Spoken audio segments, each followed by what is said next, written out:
Welcome to my table. My name is Daniel Stombaugh. I'm just a guy who's identified how loved and adored I am by God. It's my passion and my purpose to help people that I meet understand their value and their connection in the kingdom into the heart of God. I truly believe that we accept the level of love that we feel we deserve.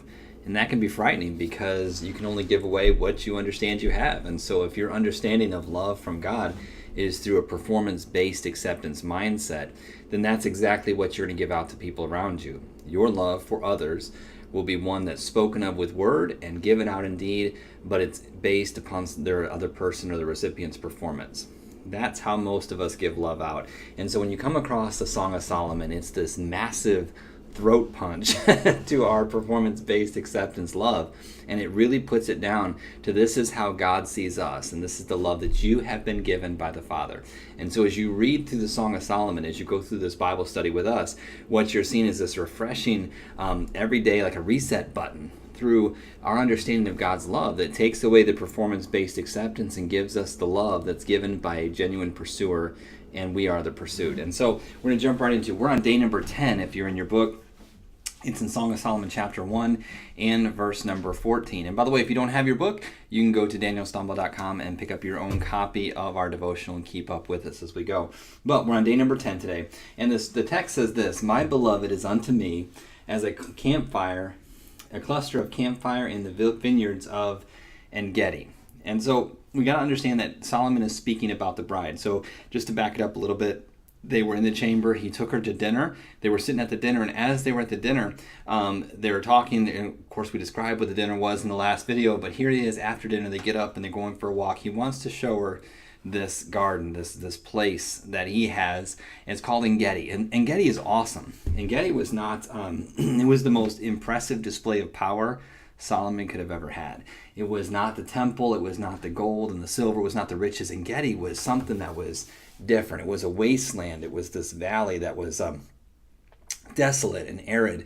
And Solomon took this on as a personal challenge. He decided to make his own personal garden in this place called En-gedi. And so in order to do this, Solomon had to irrigate it. He had to bring it to life. And he didn't have just a couple petunias over here, roses over there, begonias and daisies. No, Solomon had this thing irrigated. He had over 10,000 species of plants in En-gedi, growing and thriving. There were plants that were not indigenous to that area. He went to North America and brought cedars. He brought redwoods. He brought all of these different plants from all around the planet and brought them to this garden. And not just to bring a plant. Think about this, what it would take to bring a plant in those days from another continent over to this garden, to this little valley. You didn't just bring one, you had to bring a whole bunch of them, and you had to make sure they were cultivated. You couldn't just rush deliver these things. They didn't have fly by air. These had to be carted over by ship. They had to be carted over across the desert. They had to be cultivated and kept alive and healthy, and they had to be enriched in the soil of this garden.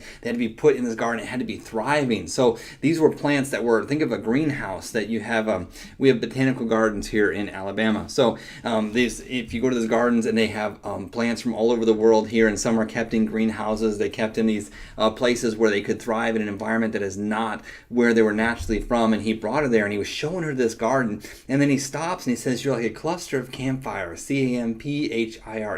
He said, "You're like a cluster of campfire to me." And I think that's so awesome. He didn't just throw her out saying, "You're really pretty." It wasn't just Sylvester Stallone, "Hey, yo, you're really pretty, shepherd girl." He didn't. He said, "Look, I want to draw your attention. You are like this campfire, this flower." It was a rock rose. And what makes this rock rose so awesome is that it was a rose that grew out of a rock. It defied the nature. It defied what we would think of a rose would need to grow. It grew completely out of a rock. And he said, "You are like this." He pointed it out. And Solomon was all about tying in this girl's understanding to his heart and how he viewed her through things that she could taste, touch, and smell. And he wanted her to constantly be reassured and constantly be reminded, this is how you are to my heart. And this is exactly what God is. And God doesn't just give us these little compliments and say you have nice hair. God is all about tying in things to us where we're reminded of as we see things. We see the parables in the Bible. What is that? It's a reminder for us to tie in his heart for us through things that we see, taste, touch, and smell. We see fig trees and we're reminded of things. We see sheep and we see all these different things in the Bible. And we're reminded and we're tied into our value to God's heart. And he said, I want you to see as they're walking through this garden, he gets to this rose and he said, this is who you are. I have taken you out of an environment that you were, what you would have grown in, and I have brought you to me, and you are growing out of me. I am your source, and you are defying the natural laws around you because you're thriving in me. Man, God pulled us out of a mess. What mess was it that God pulled you out of? And he pulled you out of an environment that you were thinking was going to be the rest of your environment. This will be mine the rest of my life. This is my story. This is what I'm going to live in. And God has pulled you out of an environment that you were in, and he's placed you in him. And he says, you are now going to grow out of me as your source, and I'm going to be your source for you. I am your rock. And like David said, you pulled me out of the miry clay. You set my feet upon the rock, and you've established my goings. The mindset that God pulled me out of and placed me in him. It was not this transplanting thing. God pulled me out of a mindset that I was stuck in and deeply rooted in, and he established me in him, and I thrive and grow out of him as my source. Man, where were you when God found you? What soil were you in when God found you? What were you growing in? What were you pulling from as your nutritional source? What were you pulling from as your source and for your joy and your happiness and for your love and your satisfaction, your identity? What were you pulling yourself and pulling from? And what were your roots entangled in? And man, when God pulled you out, he established you. He says, you are my rock rose. And when I look at this, I want to say this, that you're close to God, but God took us from our natural environment. He planted us in him. And if God planted me, he makes this analogy of a flower for a reason. We weren't this flower because we're brittle and delicate. No, he said, I put you here because this garden contains flowers and plants that are on display that I designed, and I brought them here and I arranged them here. You'll find out as we go through Song of Solomon that Solomon was an active participant in this garden. This was his, and he didn't just hire the caretakers to put him in place. He strategically planted these flowers where they were at, and he designed flower beds, he designed landscapes, and he looked and said, I want this with this, and I want these colors arranged together. And God designed us to be seen. You understand that? God gave you a bloom, and he gave you a fragrance that's your own personally, and he said, I designed you to be planted together because in these flower beds of life, because I want you to be seen. We are planted in the churches we're planted in. You're planted in the families and in the homes and in the neighborhoods that you're planted in, not by accident. We look at a job and we say, why am I stuck here? I seem like I can't get away from this place. And understand, you were planted there for a reason, because God designed you to give off a bloom and give off a fragrance that you can only give off. And he said, I designed you and put you here to be seen. It's not boastful to say God wanted you to be seen. And God designed you to be looked at. He did. He gave you a fragrance because he wanted other people to smell that. He gave you a bloom that he wanted other people to see. A lot of times we think it's prideful to bloom or to give off a fragrance in our environment. It's not. Your fragrance is your personality. It's your spiritual gifts. He designed you to blossom and bloom, to be seen, because you reflect the gardener when you are.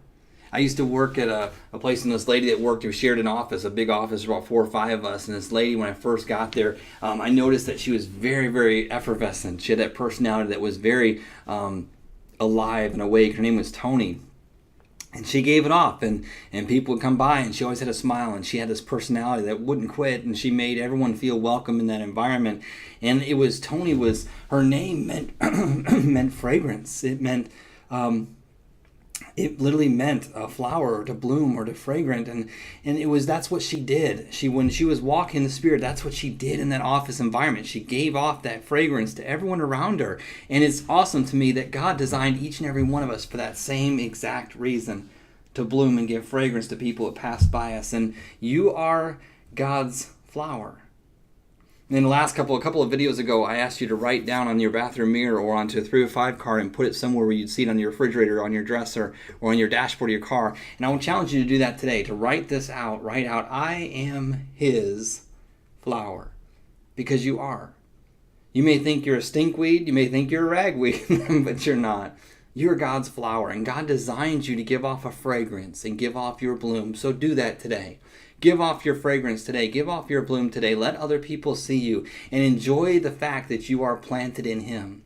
You may think that you're planted in your job. You may think that your roots are giving you life by the relationships around you or by the people and places and things around you, but they're not. You are planted in God. That rock can be picked up from whatever landscape it was around and be set down in another landscape. Solomon could pick up that rock where that rose was at, and he could move it around to any place he wanted to in that garden. And God does move us from place to place. He moves us from church to church even. And His roots are not put down in a place, and our roots are not put down in people. Our roots are put down in Jesus Christ, and He is our source. And He says, I designed you to thrive from me, not from the church you go to. I designed you to thrive from me, not the job that you work at, or not the responsibility, the title that you have, or who you're with. I designed you to put your roots down in me and be dependent on me as your source. And let me move you however I want to move you. I love this passage. Solomon showed the bride his power in the creation of this garden, and he was demonstrating to her that she was now planted in him, and that her security could be found in him. And you are planted in Christ. Your security is found in Him. Your power is found in Him. Your name, your strength, your joy, your love, everything that you are has been founded and planted within Him. Let me ask you a question. I do one every time we meet at the table. And the question is this: what does it mean to you to know that God has planted you in Him and that He designed you to bloom and fragrance? And He designed all of that to be seen by those He planted you around. Think about the people in your life that you're going to see within the next 24 hours, or the people you see on a regular basis. Understand, it's not by accident that you're there. It's not by accident that you have them in your life. You were given those relationships and those people in that job. You were given everything that you have because God wanted you to be a fragrance. He wanted you to be seen. He wanted you to show other people that your source is not tied into what you're planted in. Your source is tied into who you're planted in. You're planted in Christ. That is day number 10, and I cannot wait for day number 11. And the reason why is because when you're going to see so many times in the Song of Solomon that the eyes are referenced, and when Solomon looks into her eyes, something happens, and he speaks about that.